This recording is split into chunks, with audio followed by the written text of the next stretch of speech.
watching the station covering all of the DMV. This is DC News Now. Happening now at 9, covering the entire DMV. 7 people hurt in shootings overnight. Violence in Prince George's County, the district, and in Arlington. What led up to those shots? Coming up. And dangerous credit card readers, new information from one DC convenience store about recent skimmer sightings. A report from the field while we are working to get answers. Graduation walkout. Some abruptly leaving GW's commencement today, protesting war in the Middle East. President Biden again calling for a ceasefire in front of graduates elsewhere. And right now we have some partly cloudy skies or mostly clear skies, no matter how you look at it. It means pretty much the same thing. And as far as temperatures, well, it'll be fairly mild tonight. We'll talk about tomorrow morning's lows and beyond with my 7-day forecast. Glass half empty, half full, Scott. Thank you. Stretching your dollar. This week's grocery price check among top supermarkets right here in the DMV. Some favorites. Where pantry essentials started at the beginning of the week that were the cheapest, plus renewed efforts for affordable housing for all. Chances to save ahead. And good evening. Thank you for joining us for DC News Now at 9 o'clock. I'm Ben Dennis. We begin tonight with 3 shootings around the DMV. The first in Prince George's County. Officials say that 2 people were shot on Marlboro Pike and District Heights around 2 this morning. 1 person also was hurt. On scene, officers found a man inside of a car who had been shot. He later died. A second man who was shot was found nearby, taken to the hospital in stable condition. A woman there was hurt, but she was not shot. She did go to the hospital with non-life-threatening injuries. In D.C., police say that 3 men were shot just this afternoon in Northeast around lunchtime, 12:30. Calls came in for the 700 block of Independence Avenue in Capitol Hill neighborhood, but police said the shooting actually happened on Edson Place near Lincoln Heights. They do say those calls are connected. One of the victims was unconscious but breathing. The other 2 conscious and breathing. That investigation is ongoing. And finally, in Arlington County, a man was shot early this morning.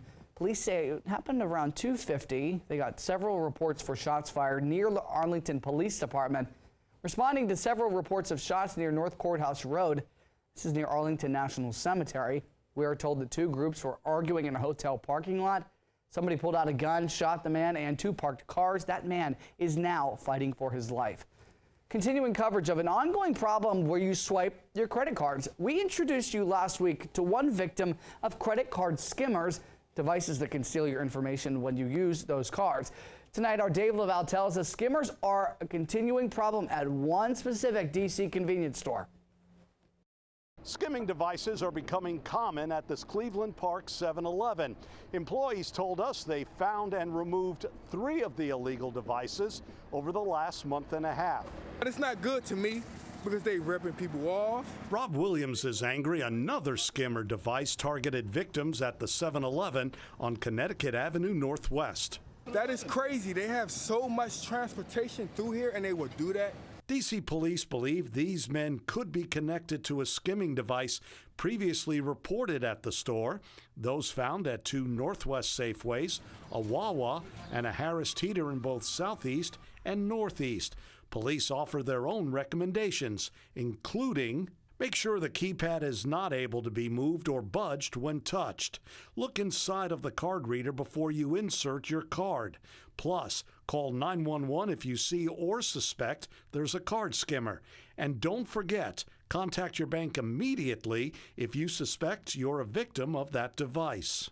Yeah, it's crazy. Carson Atwater sees potential problems for victims the more skimmers are used. A lot of the credit card companies, it happens more and more, and then the credit card companies aren't as likely to start reimbursing people as much. The ATM in the 7-Eleven is not owned by a bank. You might want to avoid using those machines. As FICO reports, 60% of skimming occurs at privately owned ATMs. Police are still looking for those who installed the skimmers. In Cleveland Park in Northwest, Dave Laval, DC News Now. Our thanks to Dave tonight. Staying in DC, reports of pro-Palestinian students walking out of George Washington University's commencement today. Take a look at this commencement, rather. The event takes place on the National Mall. School officials had also set up increased security measures. This comes after 33 people were arrested after police cleared an encampment on GW's campus after 2 weeks of protests. Meantime, President Biden reiterated his call for a ceasefire in the Middle East just today, speaking to graduates at Atlanta's Morehouse College commencement. Biden also again supported protesters who were present and beyond, but called for non-violence protests. Humanitarian crisis in Gaza. That's why I've called for an immediate ceasefire. An immediate ceasefire to stop the fighting. Bring the hostages home. Turning to a fire investigation in Virginia, Prince William County Fire says that a family is without a home tonight after this fire in Triangle. Told this broke out at a home on Rosings Way around 4 a.m. 2 adults, 4 kids are displaced. Thankfully, no reported injuries. Officials are still working to determine the cause of that fire. Time is 9:05. Over to meteorologist Scott Sumner for your weather now. Scott, I mean, look, picture perfect view of the National Mall yesterday was anything but. Frankly, throwing it out there. Yeah, no, yesterday was a whole different scenario. Partly cloudy skies, 71 degrees is what is being seen outside. And we'll see the temperatures continue to fall out of the 70s in the district into the 60s, eventually bottoming out roughly in the upper 50s here or around 60 degrees early in the morning when you're getting up here for some of you around 4, 5, 6 o'clock in the morning. And then we start to turn the corner and get back up to the middle 60s here by mid-morning. So we are also looking at some potential fog in place for some of us. We'll show you that with visibility forecasts coming up in the main weather. There is some fog overnight tonight, but it will be a dry start to the new work week, warming up quickly with a little bit more in the way of some sunshine. And then we're talking about potential severe storms here as we get in towards the latter half of the week. We'll break it down for you coming up. All right, Scott, thank you. In Baltimore, the Dolly cargo ship that brought down the Key Bridge in late March was slated to be refloated just today, and it's supposed to be moved tomorrow. The ship will be then pulled by tugboats at 1 mile per hour to a local terminal at the Port of Baltimore. Officials say the trip to that terminal from the crash site will take around 3 hours. It'll start early tomorrow morning. Coming up at the half-hour mark tonight, the major news for cruise ships that have not been able to pick up passengers in the Charm City since that disaster.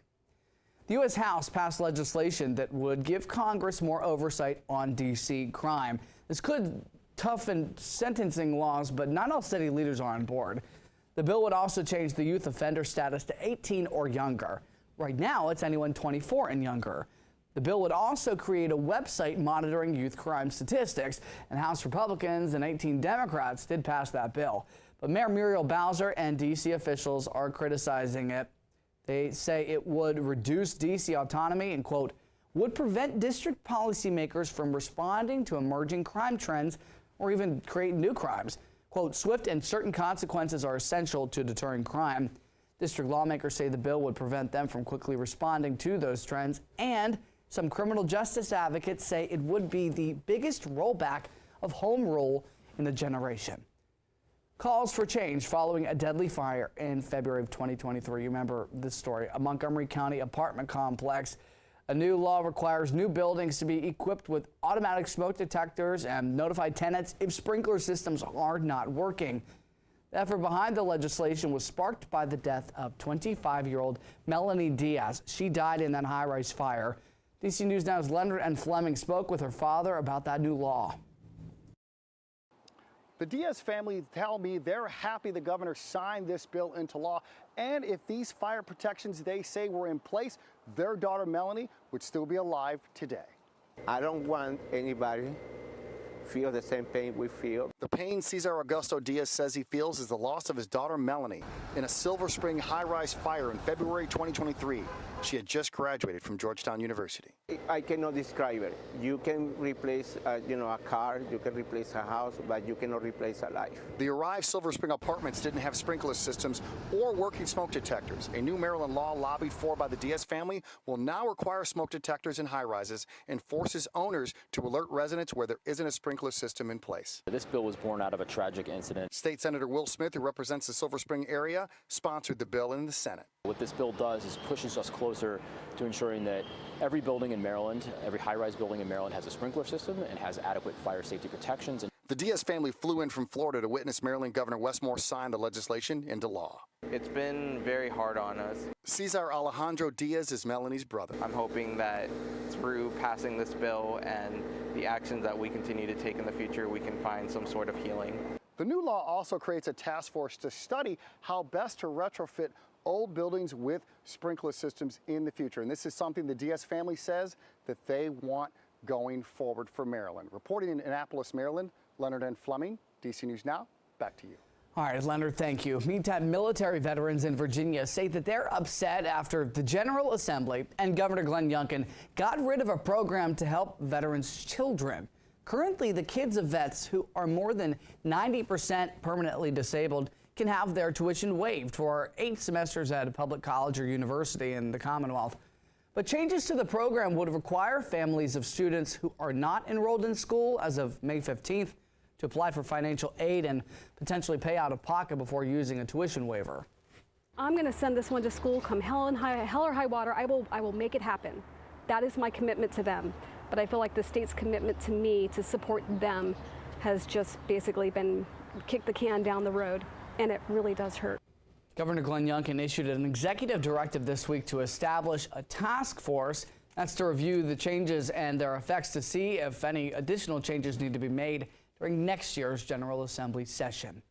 And we are monitoring news from the Middle East. Iran's president is missing at this hour.